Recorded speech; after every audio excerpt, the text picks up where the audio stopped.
Hello everyone, welcome again to our YouTube channel the GS solver. दोस्तों, आज की इस वीडियो में मैं मूल अधिकार के जो आगे के क्वेश्चंस हैं, यानी क्वेश्चन नंबर 46 टू 90 ये कवर करने वाला हूं।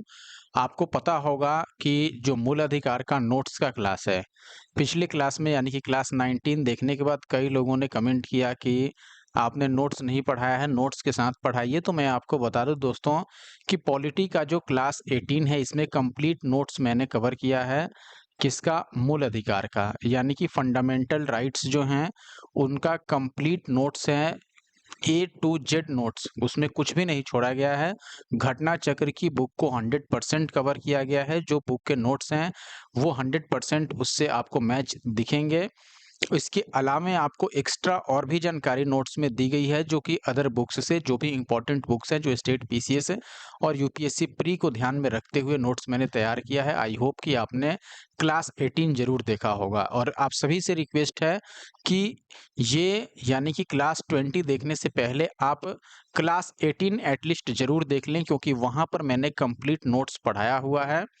और इस नोट्स की पीडीएफ भी Telegram group the GS solver पे ऑलरेडी शेयर किया जा चुका है। अगर आपने नहीं डाउनलोड किया है तो द जीएस सॉल्वर का टेलीग्राम ग्रुप ज्वाइन करें, और वहां से आप पीडीएफ डाउनलोड करके अपना रिवीजन कर सकते हैं मूल अधिकार का। एक बार जरूर नोट्स पढ़ लें एटलीस्ट पीडीएफ से, या फिर क्लास देख लें क्लास 18।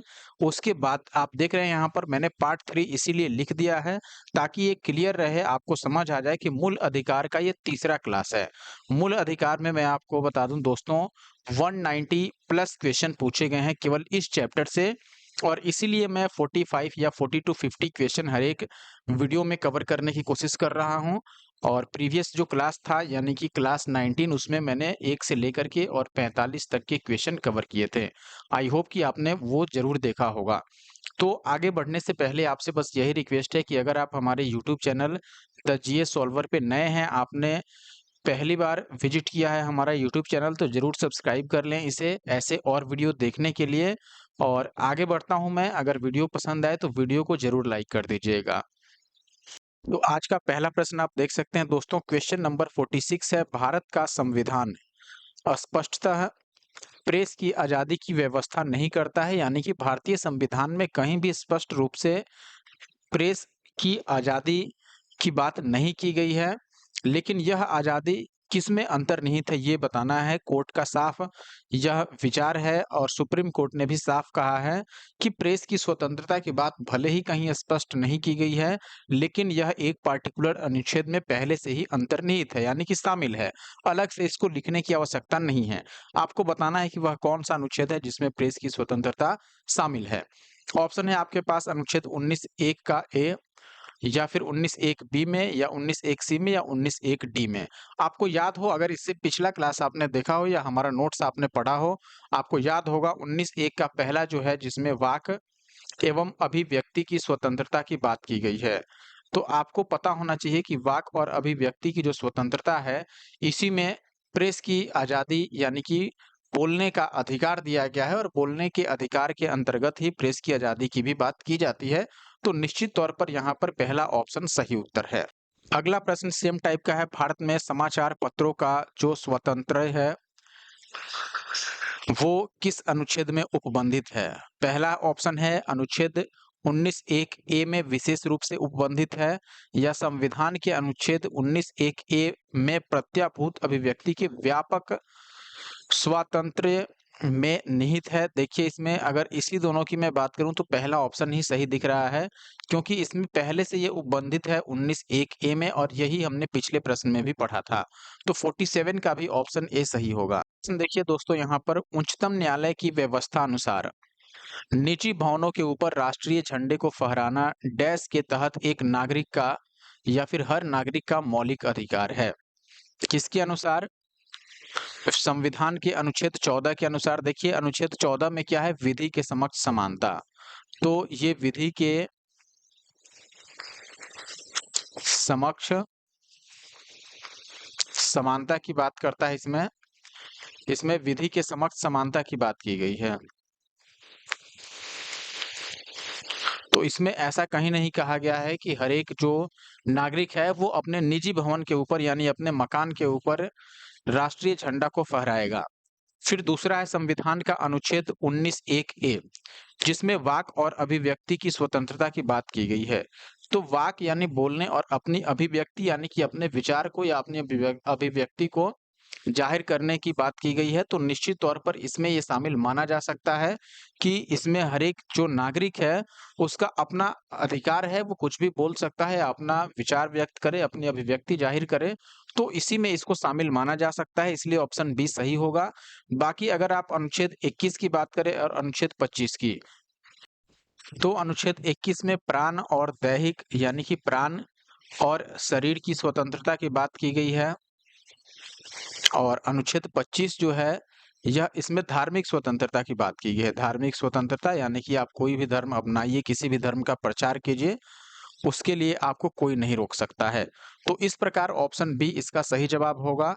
आप देखिएगा नवीन जिंदल बनाम भारत संघवाद में दी गई उच्चतम न्यायालय की जो व्यवस्था है, उसके अनुसार देखिएगा निजी भवनों के ऊपर राष्ट्रीय झंडे को फहराना अभिव्यक्ति का प्रतीक है, अभिव्यक्ति का प्रतीक है।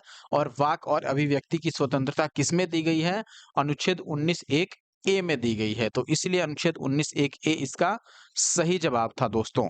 अगला प्रश्न झारखंड पीसीएस का है, स्वतंत्रता के अधिकार के भाग के रूप में निम्नलिखित में से कौन सा बिना हथियार के शांतिपूर्ण ढंग से इकट्ठा होने की स्वतंत्रता के अंतर्गत नहीं आता है? यानी कि जो बिना हथियार के शांतिपूर्ण ढंग से इकट्ठा होने, सम्मेलन करने का अधिकार दिया गया है, ये अधिकार भी अभिव्यक्ति और अपने वाक अभिव्यक्ति की जो विचारधारा है या जो इससे संबंधित अनुच्छेद है या मौलिक अधिकार है जो 19(1)(a) में बात की गई है, उसी के अंतर्गत आता है कि बिना हथियार के 19(1)(a) नहीं कह के इसको बी कहिए। 19 का जो पहले का दूसरा है यानी 19(1)(ख), 19(1)(ख) आप कह सकते हैं।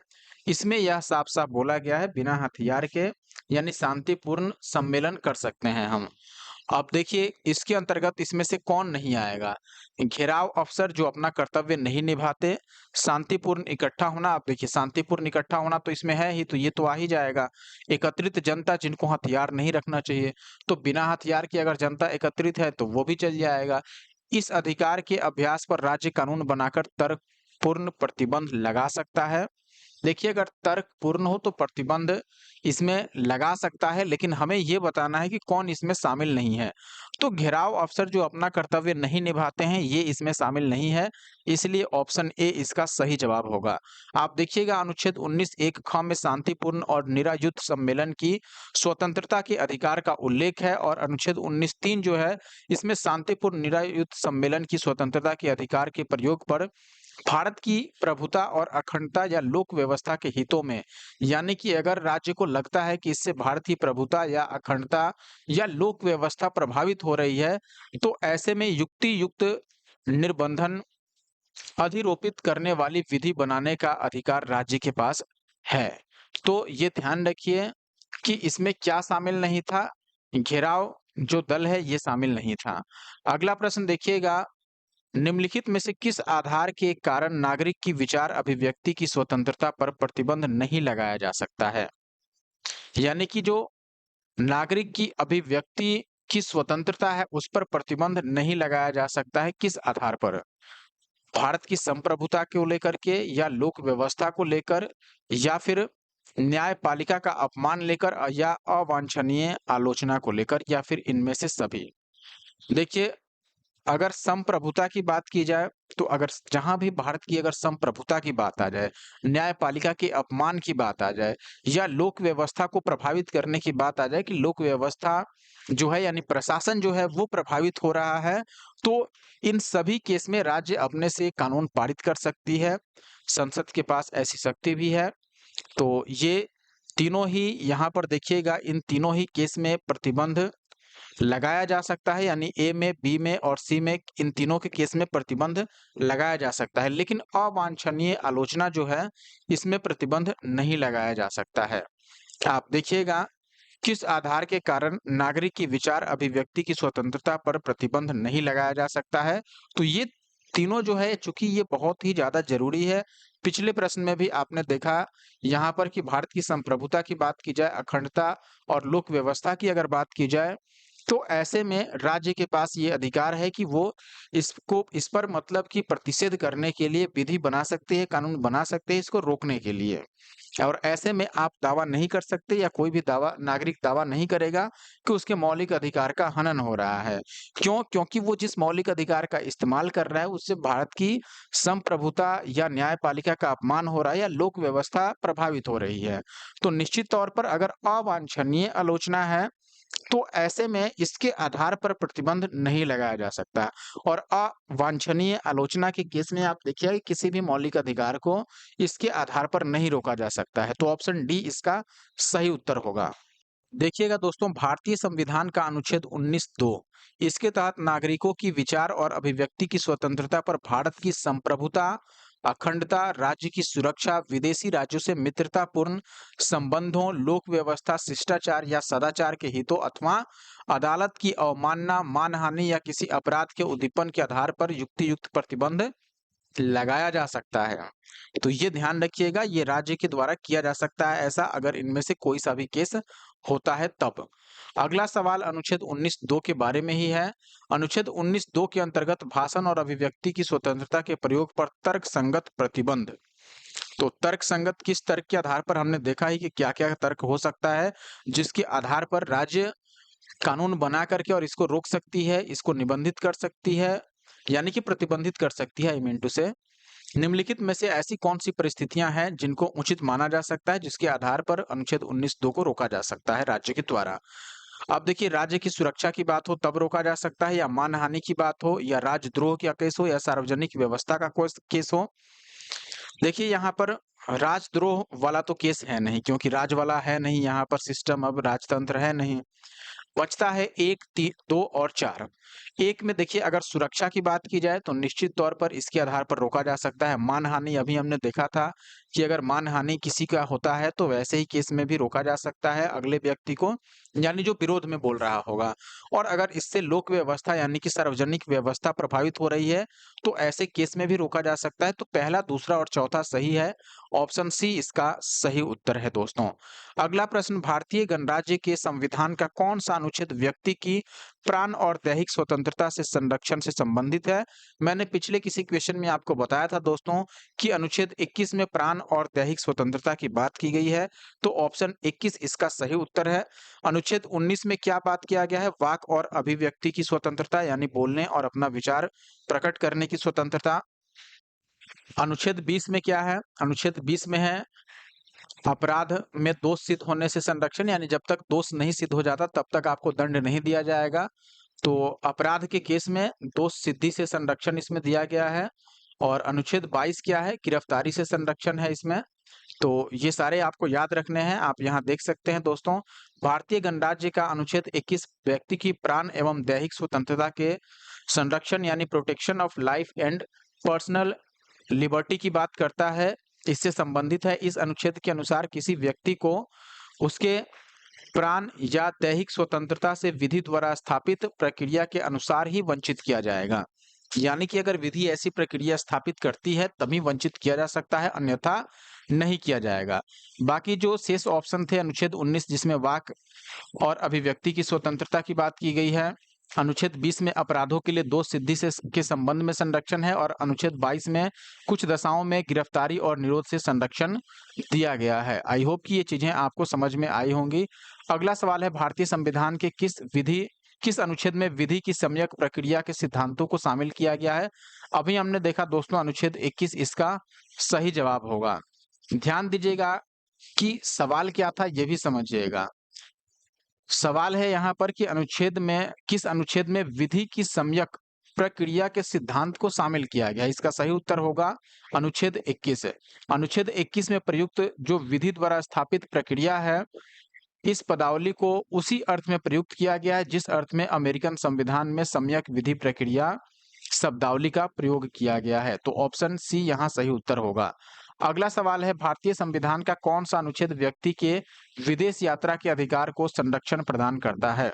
आपके पास ऑप्शन है अनुच्छेद 14, अनुच्छेद 19 और बाकी के जो ऑप्शन हैं वो आपको अगले पेज पर देखने को मिलेंगे। लेकिन मैं आपको बता दूं दोस्तों, विदेश यात्रा की जहां तक बात है, फॉरेन जाने की जहाँ तक बात है, ये अधिकार हर एक भारतीय नागरिक को है।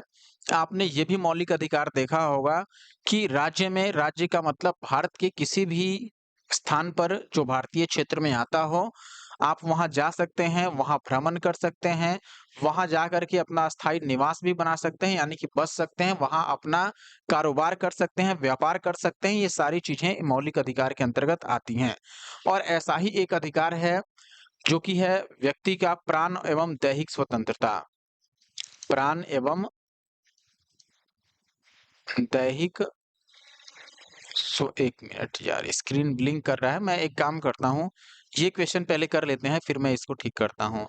दैहिक स्वतंत्रता की बात की गई है, यानी कि प्राण की और देह यानी कि शरीर की स्वतंत्रता की बात। इसमें सशरीर आप कहीं भी भ्रमण कर सकते हैं, जिसमें विदेश यात्रा भी शामिल है, यानी कि विदेश यात्रा में भी आपको संरक्षण दिया गया है। अब जैसे आपने देखा होगा कि भारतीय लोग विदेश में जाकर के फँस जाते हैं, जैसे एयरलिफ्ट आपने मूवी देखी होगी, या कोरोना काल में कई भारतीय कहीं किसी और दूसरे देशों में फँस गए थे, तो सरकार ने ये ज़िम्मेदारी उठाई कि नहीं, उनको भारत में वापस लाना है, क्योंकि वो भारतीय थे और उनके पास ये मौलिक अधिकार था प्राण एवं दैहिक स्वतंत्रता का। तो इस आधार पर सरकार का ये फर्ज था कि वो उन भारतीयों को या भारतीय नागरिकों को वापस अपने देश सुरक्षित लेकर के आए। तो इसी में प्राण एवं दैहिक स्वतंत्रता में विदेश यात्रा भी शामिल है। इसके लिए हर एक भारतीय नागरिक स्वतंत्र है और यह व्यवस्था अनुच्छेद 21 में की गई है। तो अनुच्छेद 21 इसका सही जवाब होगा। आप देखिएगा यहाँ पर ऑप्शन सी सही है। सतवंत सिंह बनाम असिस्टेंट पासपोर्ट ऑफिसर, नई दिल्ली, AIR 1967 तथा मेनका गांधी बनाम भारत संघ, AIR 1978। इन दोनों ही मामलों में यह अभिनिर्धारित किया गया है कि अनुच्छेद 21 में प्रयुक्त जो दैहिक स्वतंत्रता है, इस शब्दावली में संचरण का अर्थात इच्छानुसार कभी भी तथा कहीं भी जाने का अधिकार आता है, जिसमें विदेश भ्रमण भी शामिल है। प्रश्न देखिए दोस्तों, मेनका गांधी वाद 1978 में उच्चतम न्यायालय के फैसले के बाद अनुच्छेद 21 के न्यायिक निर्वचन के संबंध में त्रुटिपूर्ण कथन को पहचानना है। देखिए, पहला ऑप्शन है यहाँ पर, यह भार याचिकाकर्ता पर है कि वह सिद्ध करे कि जिस कानून की प्रक्रिया से उसे उसके जीवन या दैहिक स्वतंत्रता से वंचित किया गया है, वह स्वेच्छाचारी है और हमें त्रुटिपूर्ण कथन को पहचानना है। देखिए, सबसे पहले मैं आपको बता दूं दोस्तों, याचिकाकर्ता क्यों सिद्ध करेगा कि उसको कानून की किस प्रक्रिया से या किस कानून की धारा के तहत उसे जीवन या फिर दैहिक स्वतंत्रता से वंचित किया गया है या वह स्वेच्छाचारी है।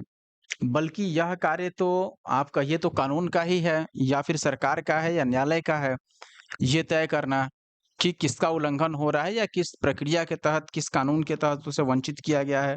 अब मान लो मुझे किसी कानून के द्वारा, किसी विधि के द्वारा दैहिक स्वतंत्रता से वंचित किया गया है, तो मैं कैसे बताऊँगा और मैं क्यों सिद्ध करूँगा? जो वंचित करना चाहता है वो बताएगा ना कि आपको फलाने कानून के तहत आपका ये मौलिक अधिकार छीना गया है या उस मौलिक अधिकार से आपको वंचित किया गया है, तो यह उस व्यक्ति का या याचिकाकर्ता का नहीं है निश्चित तौर पर। तो त्रुटिपूर्ण कथन तो पहला ही है, यानी कि हमें इसी कथन को सही मानना है, ये को, ऑप्शन ए को। बाकी बी की बात कीजिएगा तो कानून द्वारा स्थापित प्रक्रिया संयुक्त राज्य अमेरिका में विद्यमान उचित प्रक्रिया जो है उसी के जैसा है, बिल्कुल समानार्थक है, तो ये सही है। दूसरा कह रहा है कि अनुच्छेद 21, 19 और 14 परस्पर अनन्य नहीं है, बिल्कुल सही है। ये अनन्य नहीं है का मतलब कि ये बिल्कुल एक दूसरे से स्वतंत्र नहीं है, जुड़े हुए हैं। जैसे अनुच्छेद 21 में क्या है, प्राण और दैहिक स्वतंत्रता की बात की गई है। 19 में क्या है, 19 में आप देखिएगा विचार और अभिव्यक्ति, वाक अभिव्यक्ति की स्वतंत्रता है, बोलने की, अभिव्यक्ति की। 14 में क्या है, विधि के समक्ष समानता की बात की है, तो एक तरह से इसमें समानता है और इन दोनों में स्वतंत्रता की बात की गई है। तो ये तीनों एक दूसरे से जुड़े हुए हैं, निश्चित तौर पर तीनों को अलग-अलग नहीं पढ़ा जाना चाहिए, क्योंकि तीनों ही एक दूसरे को पूरा करने के लिए आवश्यक हैं। जैसे मान लो अनुच्छेद 21 में जीवन का अधिकार है। अब जीवन का अधिकार का क्या मतलब हुआ बताओ? जीवन का अधिकार में अगर एक से अधिक व्यक्ति की हम बात कर रहे हैं या किसी विशेष व्यक्तियों के समूह की अगर हम बात करें जहाँ पर एक से अधिक लोग रहते हैं, जैसे राज्य हो गया, सरकार हो, राज्य बोल रहा हूँ और सरकार बोल रहा हूँ, जैसे देश हो गया अपना या कोई राज्य हो गया या कोई पंचायत, कोई गाँव हो गया, वहाँ पर आवश्यक है कि सभी में समानता बनी रहे यानी कि अनुच्छेद 14 भी आवश्यक है। सभी को बोलने की स्वतंत्रता हो, अपने विचार विमर्श को व्यक्त करने की स्वतंत्रता हो, अनुच्छेद 19 भी आवश्यक है। तभी तो उसकी जीवन को स्वतंत्र माना जाएगा ना। तो ये अलग-अलग नहीं है, एक-दूसरे से जुड़े हुए हैं, इसलिए सी भी सही है। डी कह रहा है जीवन का अधिकार जो है इसमें गरिमा के साथ जीने का अधिकार शामिल है। निश्चित तौर पर मैंने नोट्स में भी आपको पढ़ाया था आपने कि जीवन का अधिकार का मतलब ये नहीं है कि व्यक्ति का जीवन पशु के जैसा बना दिया जाए। बिल्कुल ऐसा नहीं है, गरिमा के साथ जीवन जीने को ही हम जीवन का अधिकार मानते हैं। तो यहाँ पर ऑप्शन डी भी सही है, जो गलत था वो ऑप्शन ए था।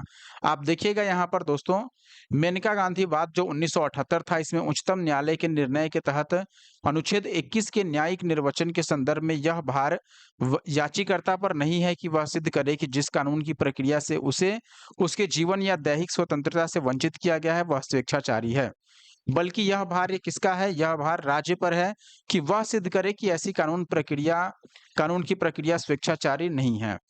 उच्चतम न्यायालय ने अपने निर्णय में कहा कि अनुच्छेद 21 के तहत विधि द्वारा स्थापित प्रक्रिया सही, न्याय संगत और युक्तिपूर्ण, right and just and fair होनी चाहिए, न कि स्वेच्छाचारी होनी चाहिए या काल्पनिक या दमनकारी होनी चाहिए। यानी कि अगर वंचित किया गया है मौलिक अधिकार से, तो ऐसे में स्वेच्छाचारी या काल्पनिक या दमनकारी कोई कानून नहीं होना चाहिए, जिसमें किसी की स्वेच्छा हो या काल्पनिक कानून हो या दमनकारी कानून हो, ऐसा नहीं होना चाहिए। कानून कैसा होना चाहिए? राइट होना चाहिए, यानी कि सही होना चाहिए, न्याय संगत होना चाहिए और युक्तिपूर्ण होनी चाहिए। तभी जाकर के ऐसा किया जा सकेगा। अगला सवाल देखिएगा दोस्तों, क्वेश्चन में आपसे क्या पूछा गया है? निम्नांकित में से किन्हें सर्वोच्च न्यायालय ने मौलिक अधिकार के रूप में मान्यता दी है? इसमें से कौन मौलिक अधिकार माना जा सकता है? आवास का अधिकार, आपको पता है प्राण और दैहिक स्वतंत्रता दिया गया है अनुच्छेद 21 के आधार पर, और इस अधिकार के आधार पर कहीं भी आप जा सकते हैं, रह सकते हैं, कहीं भी अपना आवास बना सकते हैं, तो ये तो मौलिक अधिकार है ही। विदेश यात्रा भी मौलिक अधिकार है और ये भी अनुच्छेद 21 के आधार पर ही है। प्राण और दैहिक स्वतंत्रता, तो दैहिक स्वतंत्रता के आधार पर आप विदेश यात्रा कर सकते हैं, ये हर एक भारतीय नागरिक का मौलिक अधिकार है। फिर बात करते हैं तीसरे की, समान कार्य के लिए समान वेतन का अधिकार, ये भी मौलिक अधिकार है। तो यहाँ पर तीनों ही निश्चित तौर पर सही है, तो ऑप्शन डी हम चूज कर लेंगे। आगे देखते हैं अगला सवाल। इससे पहले आप यहाँ देख सकते हैं चमेली सिंह बनाम उत्तर प्रदेश राज्य AIR 1995 वाद में जो निर्णय दिया गया, इसके अनुसार आश्रय का अधिकार अनुच्छेद 21 है, आवास का अधिकार यह मूल अधिकार है। न्यायालय के अनुसार इसमें वह घर शामिल है जहां वह गरिमापूर्ण जीवन जी सके। पिछले क्वेश्चन में भी मैंने बताया था कि जीवन गरिमापूर्ण होनी चाहिए। फिर सतवंत सिंह बनाम असिस्टेंट पासपोर्ट ऑफिसर नई दिल्ली AR 1967, और ऐसे ही मेनका गांधी बनाम भारत संघ जो कि AR 1978 है, AIR 1978। आप देखिएगा इन सभी वादों में जो निर्णय दिए गए कोर्ट के द्वारा, उसमें विदेश यात्रा का जो अधिकार है वह अनुच्छेद 21 के अंतर्गत मूल अधिकार उसको माना गया है।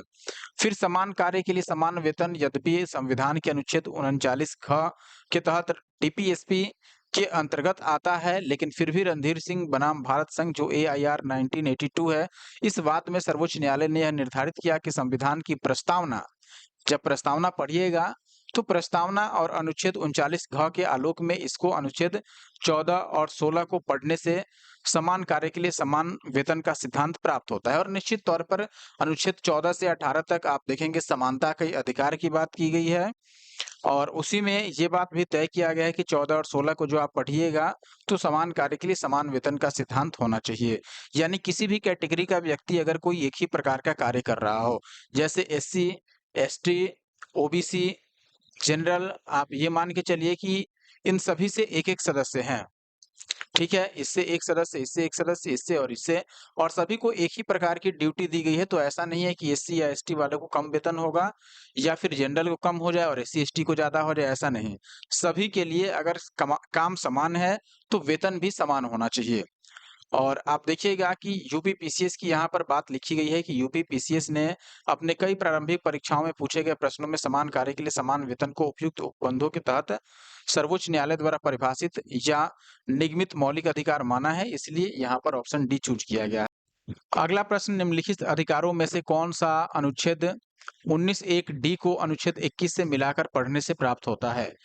विदेश यात्रा का अधिकार, शरण पाने का अधिकार, एकांतता का अधिकार या फिर सूचना प्राप्त करने का अधिकार? अब देखिए, अगर हम अनुच्छेद 21 की बात करें जिसमें प्राण और दैहिक स्वतंत्रता यानी कि आप समझिए कि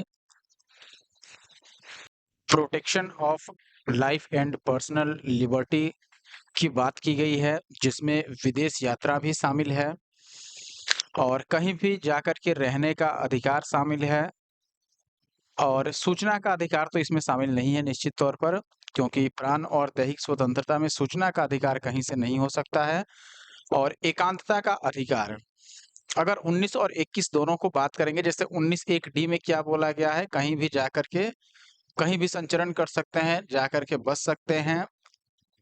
और अगर हम बात करें 21, तो 21 में प्राण और दैहिक स्वतंत्रता है ही, तो दोनों को अगर आप मिलाइएगा, हालाँकि इसमें मुझे लगता है कि सी ज़्यादा सही है, लेकिन बाकी अगर केवल 21 देखते हैं तो हम ए, बी को भी सही मान सकते थे। एकांतता का अधिकार का मतलब निजता के अधिकार से है, आप ऐसे समझते हैं निजता का अधिकार, यानी कि आप इसको राइट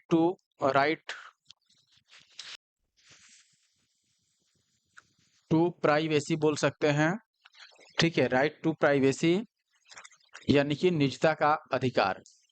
तो यहाँ पर ऑप्शन सी ज़्यादा उपयुक्त आंसर होगा। आप देखिएगा यहाँ पर, मैं एक बार जल्दी-जल्दी में एक्सप्लेनेशन दिखा देता हूँ। इन चारों में से किसी भी अधिकार का उल्लेख अलग से या फिर स्पष्टतया मूल अधिकारों में नहीं हुआ है, यानी कि स्पष्ट रूप में देखेंगे कि चारों ऑप्शन में से कोई भी एक मूल अधिकार नहीं है। जैसे 6 प्रकार के मूल अधिकारों की बात की जाती है, उनमें से कोई भी ये स्पष्ट रूप में नहीं है, हालाँकि ये किसी न किसी मूल अधिकार से संबंधित अनुच्छेद में निहित हैं। आप देखिएगा, उच्चतम न्यायालय ने अपने सृजनात्मक निर्वचन द्वारा इन चारों अधिकारों को मूल अधिकारों में अंतर्निहित माना है, विशेषकर अनुच्छेद 21 के प्राण और दैहिक स्वतंत्रता के संरक्षण, it means protection of life and personal liberty के अधिकार के अंदर इन चारों को विभिन्न निर्णयों द्वारा शामिल माना है, यानी कि अलग-अलग फैसलों में अलग-अलग मुकदमों का जब निर्णय सुनाया गया सुप्रीम कोर्ट द्वारा, तो इसमें ये चारों जो ऑप्शन हैं वो अनुच्छेद 21 में ही शामिल बताया गया है न्यायालय द्वारा। जैसे देखिए, गोविंद बनाम मध्य प्रदेश राज्यवाद 1975, मलक सिंह एवं अन्य बनाम पंजाब एवं हरियाणा वाद 1980, इन सभी में सर्वोच्च न्यायालय द्वारा यह अभिनिर्धारित किया गया कि संविधान के अनुच्छेद 19 एक डी भारत के राज्य में सर्वत्र अबाध वाचरण यानी बिना रोके या फिर बिना किसी बाधा के आप भारत के राज्य में कहीं किसी भी क्षेत्र में आचरण यानी कि संचरण कर सकते हैं, घूम सकते हैं, यात्रा कर सकते हैं। इसको अनुच्छेद 21 यानी जीवन का अधिकार से मिलाकर पढ़ने पर एकांतता या निजता का अधिकार प्राप्त होता है। यानी कि जैसे 19 एक डी में क्या है कि राज्य के किसी भी क्षेत्र में आप जाकर के और संचरण कर सकते हैं। अनुच्छेद 21 में क्या है? जीवन का अधिकार, प्राण और दैहिक स्वतंत्रता, यानी प्राण का अधिकार का मतलब जीवन का अधिकार। तो जीवन का अधिकार भी है और राज्य के किसी भी क्षेत्र में जा भी सकते हैं। दोनों मिलाइएगा तो ये निजता के अधिकार को एक तरह से क्या करेगा, बताएगा कि इससे निजता का अधिकार प्राप्त हो जाता है, यानी कि राइट टू प्राइवेसी प्राप्त हो जाती है कि अगर मैं अपना जीवन कहीं भी जीना चाहूँ निजी रूप से, अगर इसको प्राइवेसी को ध्यान में रखते हुए मेरा मन है कि नहीं मैं पटना में नहीं दिल्ली में जा कर के रहूँ सबसे अलग होके, तो कोई दिक्कत नहीं है। और ये भी देखिए कि जस्टिस के.एस. पुट्टास्वामी बनाम भारत संघवाद आधार मामले में भी अगस्त 2017 में सर्वोच्च न्यायालय की 9 सदस्यीय संविधान पीठ ने निजता के अधिकार यानी कि राइट टू प्राइवेसी को संविधान के अनुच्छेद 21 में ही अंतर्निहित तथा संविधान के भाग 3 द्वारा गारंटीकृत स्वतंत्रताओं का भाग मानते हुए स्पष्ट तौर पर इसे संवैधानिक संरक्षण प्रदान किया गया है, ऐसा इनके द्वारा कहा गया। इसके अलावा देखिएगा दोस्तों, सुप्रीम कोर्ट ने इन ये जो 4 विकल्प थे उनके अलावे भी कई सारे ऐसे अधिकार हैं जिनको अनुच्छेद 21 के अंतर्गत माना है, जिसमें से कुछ प्रमुख जो हमें ध्यान में रखना चाहिए, जैसे अच्छे पर्यावरण का अधिकार। अच्छे पर्यावरण का अधिकार क्यों? क्योंकि आपको जीवन जीने का अधिकार है। अब जीवन कैसे जीना है बताओ, क्या आपको पॉल्यूटेड एरिया में रख दिया जाए? बिल्कुल नहीं। जीवन जीने का अधिकार का मतलब है गरिमापूर्ण जीवन, स्वच्छ वातावरण मिले, सही आपको संसाधन मिले, सभी सुविधाएँ का मतलब जो आवश्यक हैं, बेसिक जो नीड्स हैं वो सारी चीजें उपलब्ध हो, शीघ्र विचरण का अधिकार हो, विधिक सहायता का अधिकार यानी कानूनी सहायता, एकांत कारावास के विरुद्ध अधिकार यानी कि एकांत में आपको अकेले कहीं कारावास में नहीं रखा जा सकता है, पैर में डंडा बेरी डालने के विरुद्ध अधिकार, फांसी में विलंब के विरुद्ध अधिकार, अभिरक्षा में हिंसा के विरुद्ध अधिकार, पीने योग्य शुद्ध जल का अधिकार, अच्छी अच्छी सड़कों का अधिकार, प्रतिष्ठा का अधिकार, एक चिकित्सक द्वारा घायल को चिकित्सीय सहायता का अधिकार, कार्यस्थल पर महिलाओं के लैंगिक उत्पीड़न से या इसके विरुद्ध अधिकार। तो कई और भी इस प्रकार के प्रमुख अधिकार हैं जो अनुच्छेद 21 की तरह शामिल 21 के तहत शामिल किए गए हैं सुप्रीम कोर्ट के द्वारा अलग-अलग निर्णय में। आप देखिएगा अगला सवाल है, निजता के अधिकार को जीवन एवं व्यक्तिगत स्वतंत्रता के अधिकार के अंतर्भूत भाग के रूप में संरक्षित किया जाता है। भारत के संविधान में निम्नलिखित में से किससे उपर्युक्त कथन सही एवं समुचित ढंग से अर्थित होता है? यानी जो निजता का अधिकार है आपको बताना है कि वो कहाँ है। अनुच्छेद 14 में है और संविधान के 42वें संशोधन के अधीन इसको लाया गया था। देखिए अनुच्छेद 14 में समानता का अधिकार है, ना कि निजता का अधिकार। विधि के समक्ष समानता की बात की गई है, तो ये नहीं होगा। अनुच्छेद 17 और भाग 4, भाग 4 तो होगा ही नहीं। अनुच्छेद 17 जो है वो मूल अधिकारों के अंतर्गत आता है और अनुच्छेद 12 से 35 तक मूल अधिकार भाग 3 में दिए गए हैं, इसलिए ये भी गलत है। वैसे भी अनुच्छेद 14 में छुआछूत यानी कि अस्पृश्यता का अंत किया गया है, तो ये भी नहीं होगा। अनुच्छेद 21 प्राण और दैहिक स्वतंत्रता की बात की गई है और हमने अभी देखा भी था कि अनुच्छेद 21 की तहत ही राइट टू प्राइवेसी यानी कि निजता के अधिकार को शामिल किया गया है और यह भाग 3 में यानी कि मौलिक अधिकारों में शामिल भी है, तो हम सी को सही मानेंगे और इस हिसाब से अनुच्छेद जब जब सी सही हो गया तो बाकी ऑप्शन डी गलत होगा। अब अच्छा एक और चीज अनुच्छेद 24 में क्या है? अनुच्छेद 24 में है कि कारखानों में बच्चों से कार्य नहीं कराना है, खासकर 14 साल से कम उम्र के बच्चों से। जो भी हानिकारक जैसे दवा से संबंधित कारखाने हो गए या जहाँ हानिकारक गैसें निकलती हैं, उन सभी कारखानों में बच्चों से कार्य नहीं कराया जा सकता है। आप देखिएगा यहाँ पर अनुच्छेद 21 के भाग 3 में यह गारंटी दी गई है।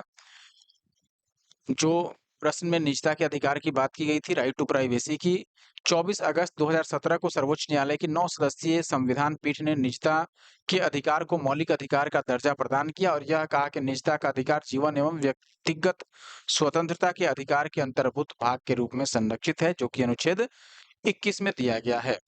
अगला सवाल है, उच्चतम न्यायालय ने निजता के अधिकार को भारत के संविधान के किस अनुच्छेद के अंतर्गत रखा है? 21 के अंतर्गत सेम क्वेश्चन है और यहाँ पर आप देख भी सकते हैं उसी केस की बात की गई है जो 24 अगस्त 2017 को 9 न्यायाधीशों की संविधान पीठ ने यह निर्णय लिया था और अनुच्छेद 21 में इसको अंतर्निहित माना था। संविधान के भाग 3 में इसको गारंटीकृत किया गया है क्योंकि यह मूल अधिकार के अंतर्गत आता है। तो ये सारी चीजें हमने पिछले क्वेश्चन में देख लिया है। अगला सवाल सेम टाइप का है, आंसर भी सेम होगा। नेक्स्ट क्वेश्चन देखिए, क्वेश्चन नंबर 61, कौन सा अनुच्छेद अपनी पसंद के व्यक्ति से विवाह करने के लिए किसी व्यक्ति के अधिकार को संरक्षण देता है? जबरदस्ती आप किसी और से शादी नहीं करा सकते हैं।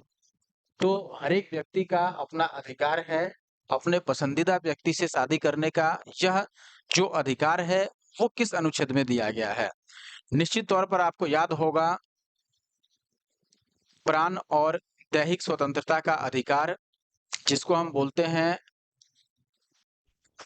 Right of life and personal liberty, जो कि अनुच्छेद 21 में दिया गया है। तो अनुच्छेद 21 में यह स्पष्ट किया गया है प्राण और दैहिक स्वतंत्रता यानी कि अपने प्राण और अपने शरीर की स्वतंत्रता सुनिश्चित करना और इसमें कहीं भी आने जाने, कहीं जाकर के बसने, कहीं भी रहने, कहीं संचरण करने, किसी अपने पसंदीदा व्यक्ति से शादी करने, ये सारे अधिकार आपके प्राण और शरीर से संबंधित है, इसलिए ये सभी अनुच्छेद 21 में शामिल हैं। आप देखिएगा यहाँ पर 27 मार्च 2018 को गैर सरकारी संगठन शक्ति वाहिनी बनाम भारत संघवाद में उच्चतम न्यायालय ने साफ कर दिया कि जीवन साथी चुनने का अधिकार जो है यह मूल अधिकार है और इसको अनुच्छेद 21 में ही निहित माना जाएगा। आई होप कि ये बात आप समझ गए होंगे। निम्नलिखित में से कौन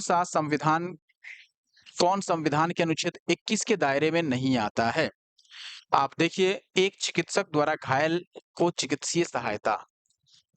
अब निश्चित तौर पर यह प्राण और दैहिक स्वतंत्रता का अधिकार है और इसमें अगर कोई घायल व्यक्ति है तो उसका अधिकार है कि उसको चिकित्सीय सहायता मिले। तो ये अनुच्छेद 21 में निश्चित तौर पर आ जाएगा। जीवन का अधिकार है भाई। कार्यस्थल पर महिलाओं का लैंगिक उत्पीड़न, शरीर से संबंधित जीवन और दैहिक स्वतंत्रता का अधिकार, तो ये भी शामिल है ही अनुच्छेद 21 में। पानी की गुणवत्ता को दूषित करना, आप देखिए जीवन के अधिकार का मतलब क्या है? अगर आपको जीवन जीने दिया जाए और अच्छा पानी नहीं दिया जाए, आपको दूषित पानी दिया जाए, पोल्यूटेड वाटर दिया जाए, तो क्या ये आपके जीवन के अधिकार को संरक्षण दिया गया? बिल्कुल नहीं। इसमें पानी, अच्छी सड़कें, अच्छी या फिर शुद्ध वातावरण, ये सारी चीजें इसमें शामिल है। मृत्यु दंड इसमें शामिल नहीं है। So that option D is the answer of this question.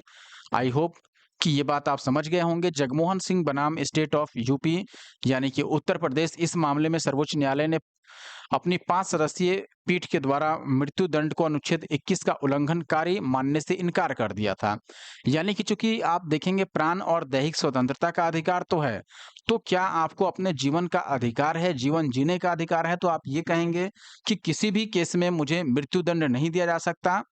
तो सुप्रीम कोर्ट ने यह स्पष्ट कर दिया कि देखिए मृत्यु दंड जो है यह कानून बनाकर चूंकि दिया जा रहा है, और ये साफ है कि ऐसे मामलों में कानून बना करके आपका मौलिक अधिकार छीना जा सकता है, और ये फिक्स है कि मृत्यु दंड जो है वो अनुच्छेद 21 का उल्लंघन नहीं है, यानी कि यह अनुच्छेद 21 के दायरे में नहीं आएगा। तो ऑप्शन डी इसका सही जवाब होगा। अगला प्रश्न देखिएगा, निम्नलिखित में से कौन सा एक अधिकार राष्ट्रीय आपातकाल में भी समाप्त या सीमित नहीं किया जा सकता? ऐसे 2 मूल अधिकार हैं जो राष्ट्रीय आपातकाल के दौरान भी समाप्त नहीं किए जा सकते हैं, और ये मैंने आपको पहले भी नोट्स में अपने पढ़ाया था। आई होप कि आपको याद होगा। अब अगर हम ऑप्शन की बात करें, देश के किसी भी भाग में निवास तथा बसने की स्वतंत्रता का अधिकार। बताओ, अगर राष्ट्रीय आपातकाल घोषित हो जाए, नेशनल इमरजेंसी लग जाए, तो आपको कहीं और जाने की ज़रूरत ही क्या है? और उस समय ये जो आपका मौलिक अधिकार है, इसको निश्चित तौर पर निलंबित किया जा सकता है, यानी कि सीमित किया जा सकता है। जैसे जिस क्षेत्र में आपातकाल लगा हो, या इमरजेंसी लागू हो, या कर्फ्यू लागू हो, उसमें जाने से आपको मना कर दिया जाए, उधर नहीं जाने दिया जाए, या जहाँ पर देश की सुरक्षा की बात हो, वैसी जगहों पर आपको नहीं जाने दिया जाए जहाँ आतंकवादी हमला होने वाला हो या बम लगाया गया हो। आप कहें कि नहीं, मुझे अधिकार है, मैं स्वतंत्र हूँ कहीं भी आने जाने के लिए, तो मैं वहाँ जाऊँगा। तो वहाँ पर ये आपका जो मौलिक अधिकार है उसको सीमित किया जा सकता है या समाप्त भी किया जा सकता है। अगला है व्यक्तिगत स्वतंत्रता तथा जीवन का अधिकार। देखिए ये अनुच्छेद 21 की मूल चीजें हैं, और अनुच्छेद 21 को निश्चित तौर पर समाप्त पूर्ण रूप से नहीं किया जा सकता है, इसलिए ऑप्शन बी सही होगा। भारत के संपूर्ण क्षेत्र में आबाद भ्रमण की स्वतंत्रता का अधिकार, हालांकि ये अनुच्छेद 19 में आता है। और वृत्ति या उपजीविका की स्वतंत्रता का अधिकार। उपजीविका यानी कि व्यापार या अपनी जीविका चलाने के लिए कोई कार्य आप कहीं भी कर सकते हैं, ये आपका अधिकार है, लेकिन नेशनल इमरजेंसी में इन सभी चीजों को सीमित किया जा सकता है या फिर समाप्त भी किया जा सकता है। आप देखिएगा ऑप्शन बी यहाँ पर सही उत्तर है। 44वें संविधान संशोधन 1978 के बाद अनुच्छेद 21 में प्रदत्त प्राण एवं दैहिक स्वतंत्रता का मौलिक अधिकार जो है जीवन का अधिकार, यह राष्ट्रीय आपातकाल की स्थिति में भी सीमित या समाप्त नहीं किया जा सकता है।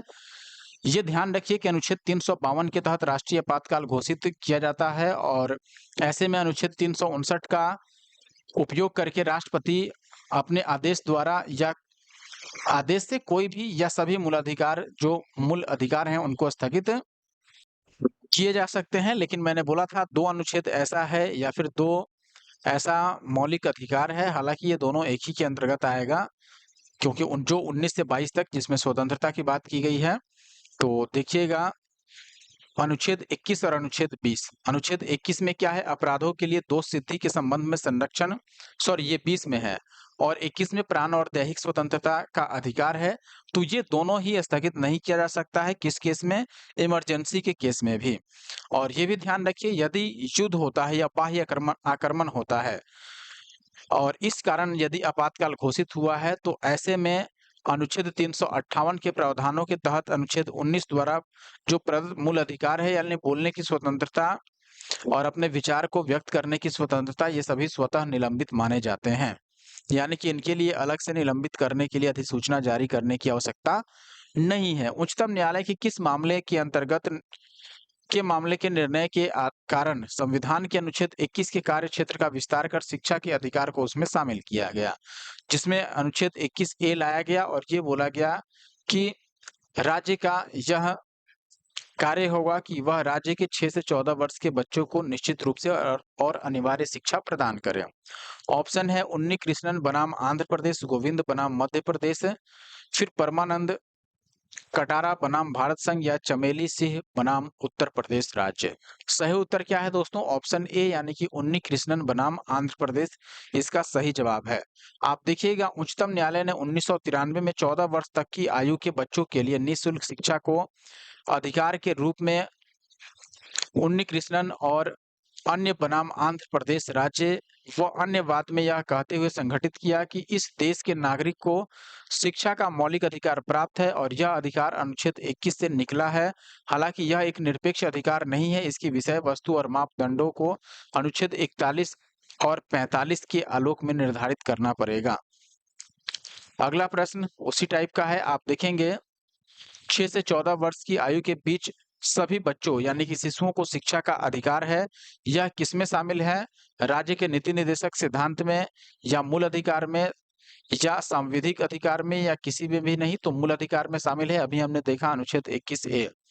आप देखिएगा यहाँ पर 86वें संविधान संशोधन अधिनियम 2002 के द्वारा प्राथमिक शिक्षा को मूल अधिकार बनाया गया है। इसके द्वारा संविधान के भाग 3 में नया अनुच्छेद 21 ए जोड़ा गया, जिसके अनुसार राज्य यानी कि सरकार 6 से 14 वर्ष की आयु के सभी बालकों हेतु निःशुल्क और अनिवार्य शिक्षा की व्यवस्था करेगा। साथ ही अनुच्छेद 45 के संशोधित निदेशक तत्व अनुच्छेद 45 अनुच्छेद 36 से 51 नीति निर्देशक तत्व यानी कि डीपीएसपी आता है और उसी में अनुच्छेद 45 भी शामिल है। तो इसके अनुसार राज्य 6 वर्ष की आयु पूर्ण करने तक सभी बच्चों को आरंभिक बाल्यावस्था देख-रेख और शिक्षा भी उपलब्ध कराने का प्रयत्न करेगा कि 6 वर्ष जब तक पूरा नहीं होता तब तक उस बच्चे का शिशु की व्यवस्था, देख-रेख और शिक्षा की व्यवस्था राज्य को खुद करना पड़ेगा और ऐसा राज्य को प्रयत्न करना चाहिए।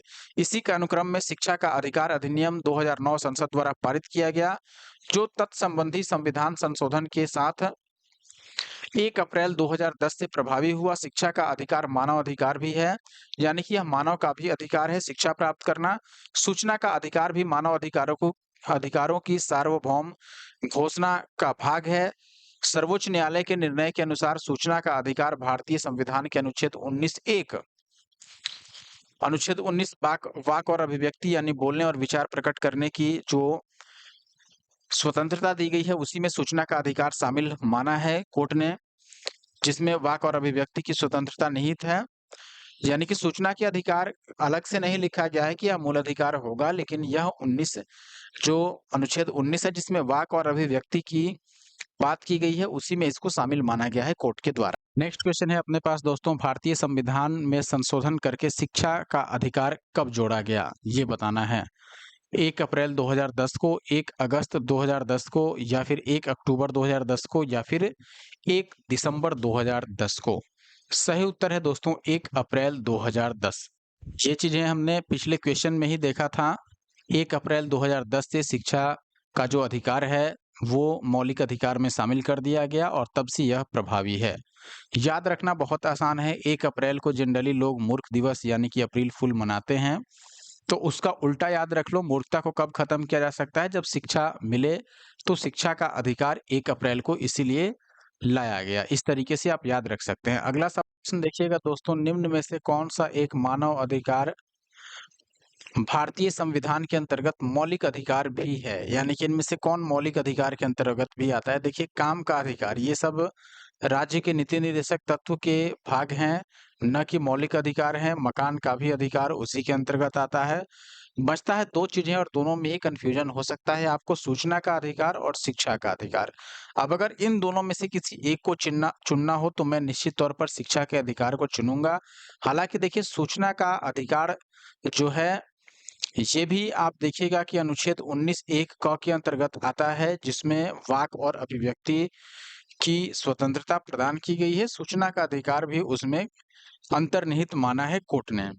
लेकिन सूचना के अधिकार के नाम से कोई स्पष्ट आप देखिएगा कि अनुच्छेद मौलिक अधिकारों में नहीं जोड़ा गया है, जबकि शिक्षा के अधिकार को मैं इसलिए आंसर मान रहा हूँ कि अनुच्छेद 21 ए को जब जोड़ा गया संविधान संशोधन द्वारा, तो इसमें स्पष्ट किया गया कि राज्य का यह कर्तव्य होगा कि वह 6 से 14 वर्ष के बच्चों को अनिवार्य रूप से शिक्षा प्रदान करे। तो चूंकि ये अनुच्छेद 21 ए में स्पष्ट तौर पर लिखा गया है, इसलिए मैं ऑप्शन सी को यहाँ पर चूज करूंगा और यही इसका सही उत्तर होगा। अगर ऑप्शन सी नहीं होता तब हम राइट टू इंफॉर्मेशन को चूज कर लेते।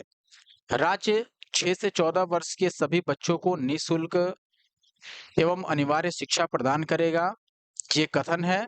कारण में कह रहा है कि एक प्रजातांत्रिक समाज में शिक्षा का अधिकार मानव अधिकार के रूप में विकास और अधिकार की व्याख्या के लिए अपरिहार्य है।